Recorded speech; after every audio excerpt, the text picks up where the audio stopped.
siang, izin memperkenalkan diri. Nama saya Kadek Nova Indriani, NPM 19140018. Di sini saya akan menjelaskan materi saya mengenai perkembangan kerajaan-kerajaan Islam untuk memenuhi tugas mata kuliah Sejarah Asia Selatan untuk tugas ujian tengah semester. Materi yang pertama, sejarah berdirinya Kerajaan Mughal. Kerajaan Mughal merupakan kelanjutan dari Kesultanan Delhi. Kerajaan Mughal ini didirikan oleh raja yang bernama Zahiruddin Muhammad Babur pada tahun 1526 sampai 1530 Masehi. Babur mewarisi Ferghana dari orang tuanya ketika ia masih berusia 11 tahun. Pada tahun 1504 Masehi, ia menduduki kota Kabul, ibu kota dari Afghanistan. Setelah Kabul dapat ditaklukkan, Babur meneruskan ekspansinya ke India. Ibrahim Lodi, penguasa dari India, dilanda krisis, sehingga stabilitas pemerintahannya menjadi kacau. Sehingga Alam Khan, paman dari Ibrahim Lodi, bersama dengan Daulat Khan, gubernur dari Lahore, mengirimkan utusan ke kota Kabul meminta bantuan oleh Babur untuk menjatuhkan pemerintahan Ibrahim Lodi di Delhi. Permohonan itu langsung diterimanya. Pada tahun 1525 Masehi, Babur berhasil menguasai Punjab dengan ibu kota Lahore. Setelah itu, ia memimpin tentaranya menuju Delhi pada 21 April 1526 Masehi. Terjadilah pertempuran yang dahsyat di Panipat. Ibrahim Lodi beserta ribuan tentaranya terbunuh dalam pertempuran tersebut. Sehingga Raja Babur memasuki kota Delhi sebagai pemenang dan menegakkan pemerintahannya di sana. Dengan demikian, berdirilah Kerajaan Mughal di India. Selanjutnya masuk ke materi perkembangan politik Kerajaan Mughal. Kerajaan Mughal ini dipimpin oleh 9 negara.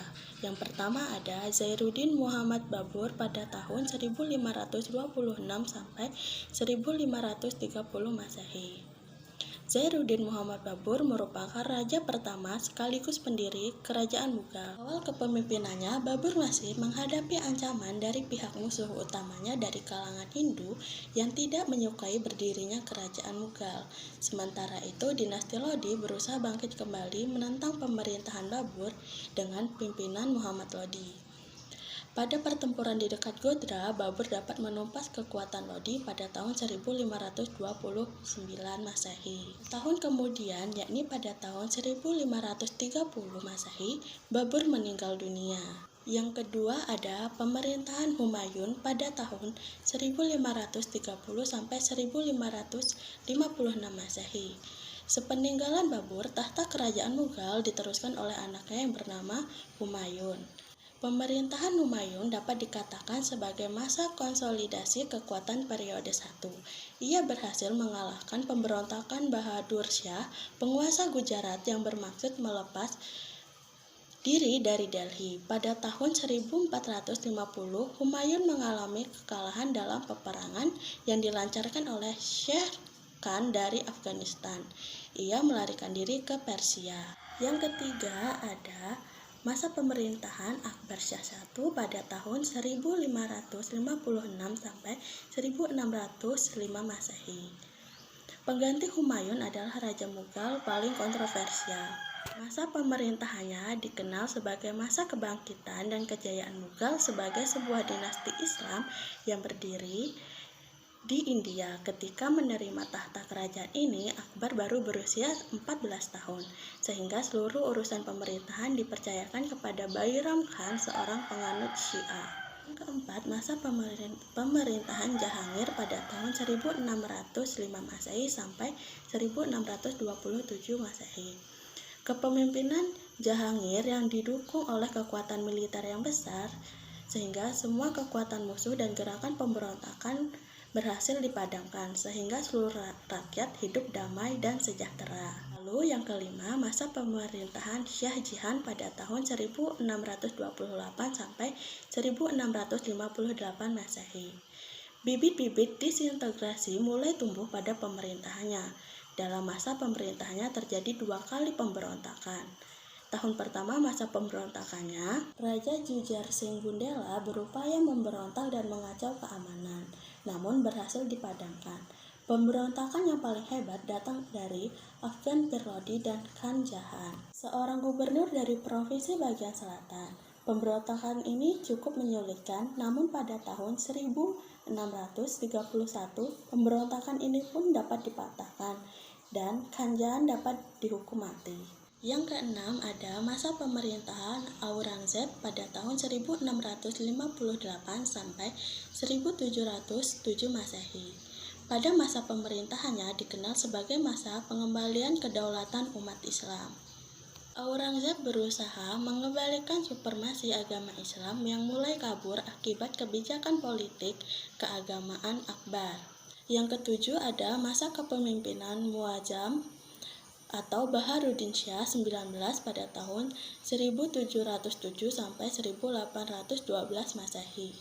Raja-raja pengganti Aurangzeb merupakan penguasa yang lemah sehingga tidak mampu mengatasi kemerosotan politik dalam negeri. Raja-raja sesudah Aurangzeb mengawali kemunduran dan kehancuran kerajaan Mughal.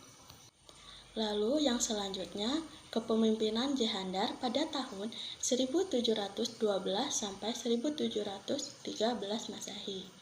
Pada masa pemerintahan Shah Alam pada tahun 1760 sampai 1806, kerajaan Mughal diserang oleh pasukan Afghanistan yang dipimpin oleh Ahmad Khan Durrani. Kekalahan Mughal dari serangan ini berakibat jatuhnya Mughal ke dalam kekuasaan Afghanistan. Shah Alam tetap diizinkan berkuasa di Delhi dengan jabatan sebagai sultan.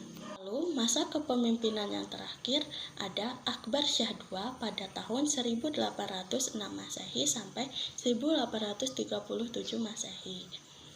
Pengganti Shah Alam memberikan konsesi kepada AIC untuk mengembangkan perdagangan di India sebagai yang diinginkan oleh pihak Inggris, dengan syarat bahwa pihak perusahaan Inggris harus menjamin penghidupan raja dan keluarga istana. Kehadiran AIC menjadi awal masuknya pengaruh Inggris di India. Lalu masuk materi bentuk kemajuan kerajaan Mughal. Yang pertama di bidang politik dan militer. Sistem yang menonjol adalah politik toleransi universal. Sistem ini sangat tepat karena mayoritas masyarakat India adalah Hindu, sedangkan Mughal adalah sistem Islam. Di bidang militer, pasukan Mughal dikenal sebagai pasukan yang kuat. Mereka terdiri dari pasukan gajah, berkuda, dan juga Maryam. Wilayahnya dibagi dalam sistem distrik-distrik. Dengan sistem inilah pasukan Mughal berhasil menaklukkan daerah-daerah di sekitarnya. Selanjutnya di bidang ekonomi, yaitu ada memajukan pertanian terutama untuk tanaman padi, kacang, tebu, rempah-rempah, tembakau, dan juga kapas.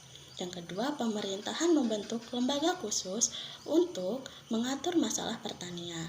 Lalu pemerintahan juga memajukan industri tenun, hingga hasil industri ini banyak diekspor ke luar negeri seperti Eropa, Arabia, Asia Tenggara, dan lain-lain.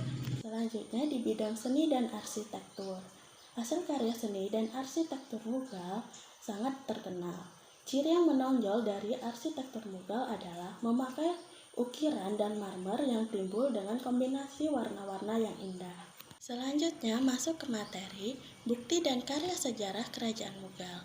Yang pertama ada Fatehpur Sikri, adalah sebuah kota yang dibangun oleh Sultan Akbar pada tahun 1569 Masehi untuk mengenang seorang sufi dan wali Allah bernama Hazrat Salim Christie. Lalu ada bangunan Taj Mahal merupakan salah satu keajaiban dunia di bidang seni bangunan. Di Taj Mahal inilah istri Shah Jahan dimakamkan. Bangunan makam yang terletak di pinggir sungai Jamuna di Agra ini dibangun selama 12 tahun, yaitu dari tahun 1631 sampai 1643 Masehi. Lalu ada bangunan Lal Kilal atau Benteng Merah. Pada tahun 1638 Masehi, Shah Jahan mulai membangun Benteng Merah, sebuah kompleks yang dia fungsikan sebagai benteng, istana, dan juga taman. Dan kita masuk ke materi yang terakhir, yaitu sebab kemunduran dan kehancuran kerajaan Mughal. Ada banyak faktor penyebab kemunduran dan kehancuran kerajaan Mughal, yaitu perebutan kekuasaan antara keluarga. Hampir semua keturunan Babur umumnya memiliki watak yang keras dan ambisius. Sebagai keturunan timur yang juga wataknya demikian. Bab yang selanjutnya karena pemberontakan dari umat Hindu. Umat Hindu yang mayoritas dan umat Islam yang minoritas, tetapi memegang otoritas kekuasaan. Hal ini menimbulkan ketidaksenangan sebagai garis keras orang-orang Hindu kepada pemerintahan Islam. Selanjutnya, kelemahan ekonomi. Kemunduran politik Mughal sangat menguntungkan bangsa-bangsa Barat untuk menguasai jalur perdagangan. Akhirnya terjadilah persaingan dagang di pantai selatan di India antara Inggris, Portugis, dan Belanda. Lalu yang terakhir, kemerosotan moral dan hidup mewah di kalangan elit politik, dan juga semua pewaris tahta kerajaan terakhir adalah orang-orang yang lemah dalam bidang kepemimpinan. Sekian presentasi dari saya, kurang dan lebihnya saya mohon maaf. Saya akhiri, selamat siang.